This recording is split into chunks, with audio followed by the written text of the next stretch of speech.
Carlos Hernandez was only 17 when he turned a lifetime of fear into one irreversible act that shocked his entire town. One moment that forced everyone to ask if he was born a killer or if the chaos inside his own home created him. The Hernandez family of Westridge, Texas, looked like they had everything figured out. Their two-story brick home was the kind people drove past and admired, a bright yard, trimmed bushes, and a welcoming porch light that never went out. Miguel Hernandez, a respected contractor, built that house himself. His wife, Elena, ran a small bakery from their kitchen, often filling the neighborhood with the scent of cinnamon and sugar. To anyone watching, they were the perfect image of a hard-working family. But perfection was just a disguise, a thin layer covering years of tension, fear, and secrets that no one dared to confront. Inside those walls, peace never lasted long. Miguel's temper controlled the rhythm of the household. He had a way of turning silence into something sharp and unbearable. A simple mistake, a dish left unwashed, or a misplaced receipt could set him off. His voice would rise, echoing through the hallways, followed by the sound of slamming doors or a crash from the kitchen. Elena learned to move quietly, speaking softly and apologizing even when she wasn't at fault. She believed it was better to give in than to start another storm. Their children, Carlos and Sofia, learned that same silence early on. They knew which floorboards to avoid and which shadows to hide in when the yelling started. Carlos, at 17, carried himself with a mix of confidence and exhaustion. He was bright in school, but teachers often noticed a distant look in his eyes. He never invited friends home, and when they asked why, he'd shrug and say his parents were strict. Sofia, 3 years younger, was shy and withdrawn. Her friends stopped visiting after one witnessed Miguel throw a plate across the room during a heated argument. It was after that moment that Sofia began to draw constantly, sketches of quiet fields, empty roads, and locked doors. No one realized that her art was her only escape from the chaos consuming her home. When Miguel's construction business began to crumble in 2017, the pressure inside the house grew unbearable. He blamed everyone but himself, his workers, his clients, and eventually his family. Late nights of shouting became routine, with the smell of alcohol clinging to every corner. Elena's bakery income barely kept them afloat, but she refused to leave. Divorce wasn't an option, she told herself. She believed things could get better, even as they kept getting worse. The neighbors had heard the fights before, but they dismissed them. Every family argued, they said. But those who lived closest noticed how the curtains in the Hernandez home stayed drawn for days at a time. They noticed Carlos mowing the lawn with a blank expression, never making eye contact, and Sofia clutching her backpack as she walked to school in silence. No one could see what was building inside that house, how every insult and slammed door was another crack in the family's fragile structure. It wasn't one event that destroyed them. It was years of fear layering like dust, invisible until it finally became too heavy to ignore. And on a quiet February night in 2018, the weight of it all collapsed, leaving behind a crime that would haunt West Ridge forever. When police arrived at the Hernandez home that cold February night, chaos was already spilling into the streets. Neighbors stood outside in their pajamas, whispering as flashing red and blue lights painted the quiet neighborhood in color. Inside, the scene was grim. Miguel Hernandez lay on the kitchen floor, motionless, a dark pool spreading beneath him. The shattered glass from the back window suggested a break-in, but something about the room felt too carefully arranged. Drawers hung open with objects scattered inside, yet nothing appeared to have been taken. A wallet sat untouched on the counter. The television was still on, humming faintly in the background. It looked like a scene meant to fool someone, but not well enough. Elena sat on the couch, trembling and staring blankly ahead. Sofia clung to her mother, her eyes red and distant. Carlos stood apart from them, his clothes rumpled and his hands shaking slightly. He told the officers he heard noises, came downstairs and found his father already dead. His story was short, too short, and something in his voice made the detectives exchange quiet looks. There was fear there, yes, but also a strange calm. Detectives began to piece together the scene, photographing every corner, marking every droplet of blood. The position of the body didn't match the signs of struggle. Miguel had been stabbed twice in the back, clean, deliberate strikes. It didn't look like a chaotic fight. It looked like an execution. Yet the broken window told a different story, one meant to shift suspicion elsewhere. By morning, the entire neighborhood buzzed with speculation. Some whispered that Miguel's violent temper had finally caught up with him. Others believed a robbery gone wrong had shattered the illusion of their safe street. But for the detectives, the inconsistencies only grew. They found no footprints outside the house, despite the damp soil from the night's rain. No fingerprints other than those belonging to the family. Even the glass from the broken window was scattered inward, not outward, suggesting it had been broken from the inside. When investigators questioned Elena again, her version of events faltered. She said she was asleep and awoke to screaming, but her neighbors reported hearing nothing until the police sirens arrived. Her timeline didn't add up, and her eyes seemed clouded with guilt. Still, the officers couldn't find solid evidence to implicate her. That left Carlos, who had been unusually quiet since the night of the murder. When forensic tests came back, they uncovered the first real lead. Miguel's DNA was found under Carlos's fingernails, along with traces of blood on the sleeves of his shirt, blood that didn't match his father's spray pattern. It was as if Carlos had tried to clean himself up before calling for help. The discovery shifted the tone of the entire case. The detectives who once viewed Carlos as a witness now saw him as a potential suspect. As the days passed, the once perfect family portrait began to unravel completely. What had looked like a random act of violence was beginning to feel like something far more personal. The question was no longer who had broken into the Hernandez home, but who inside it had finally snapped. Detectives knew something deeper was buried within the Hernandez home, something no one wanted to say aloud. They began digging through the family's past, searching for the cracks that had been hidden under polite smiles and quiet nods. What they uncovered painted a far darker picture than anyone had imagined. Years of domestic calls had been made to the Hernandez address, reports of shouting, possible abuse, and once, a noise complaint that ended with Miguel answering the door with blood on his knuckles. Each time, Elena dismissed it as a misunderstanding. She was too afraid to tell the truth, too afraid of what would happen if she did. Old friends of the family started coming forward. One of Elena's co-workers remembered her showing up with bruises along her arm, claiming she had fallen while baking. A former neighbor said Miguel used to keep his son in the garage for hours after school, forcing him to do manual labor as punishment for low grades.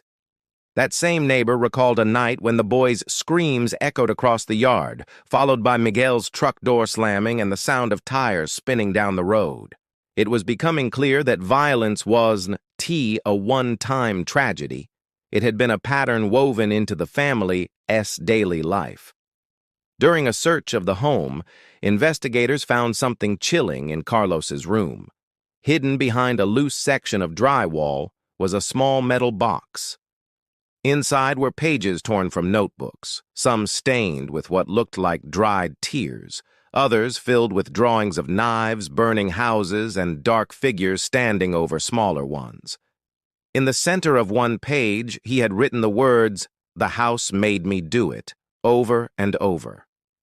It was the kind of phrase that made detectives pause, wondering whether they were looking at the thoughts of a disturbed teenager or the confession of someone who had already crossed a line. Psychologists were brought in to examine the writings. They described them as a reflection of severe trauma, a child who had grown up under constant control and humiliation. The violence in his drawings wasn't random. It was focused, directed toward a single figure that always resembled Miguel. Some experts saw it as a silent cry for help, the mind's desperate way of processing pain that had never been allowed to surface. But others believed it was something more deliberate, a buildup of anger that had been waiting for a moment to erupt. In the basement, detectives discovered another secret. A soundproofed section, built by Miguel himself, filled with tools, old liquor bottles, and a single wooden chair stained from years of use.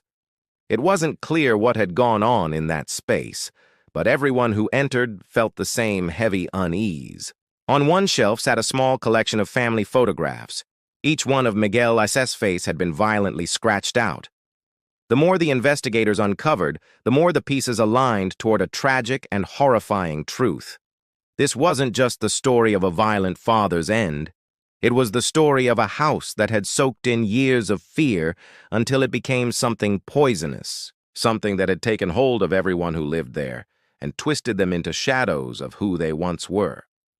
When the detectives finally brought Carlos in for questioning again, the boy who sat before them seemed hollowed out, as if something inside him had gone missing long before his father's death. He didn't cry or shout or defend himself. He just stared at the table, answering questions in quiet, disconnected sentences. The story he told shifted with every retelling. At first, he claimed he had been asleep. Then, he said he heard his father and mother fighting. Finally, he admitted he had gone downstairs, and that what he saw made him lose control. The confession came slowly, but when it arrived, it carried the weight of years. He said his father was drunk again, screaming at Elena, and when Miguel raised his hand, Carlos grabbed a knife from the counter. He said everything after that happened too fast, that he didn't remember how many times he stabbed him, only that it stopped the noise. The investigators listened, but even as they wrote down his words, doubt hung in the air. The wounds on Miguel's body didn't look like a moment of blind panic. They were clean, sharp, almost surgical in precision. And the staged scene, the broken glass, the open drawers, the rearranged objects, didn't match a boy's story of fear and confusion. Someone had taken time to create a false picture, and it seemed unlikely that Carlos, in shock, could have done that alone. When they questioned Elena again, she denied helping him, but hesitated too long before answering. She said her son had been different lately, distant, quiet, and unpredictable. She claimed she had seen him staring at his father with coldness in his eyes. As experts examined Carlos's mental state, they found signs of deep trauma and dissociation. Years of exposure to violence had numbed him, leaving him detached from emotions most people take for granted. Psychologists explained that the human mind sometimes creates distance to survive. A child growing up in fear learns not to feel, because feeling too much would destroy him. But there was something else beneath the surface, something darker.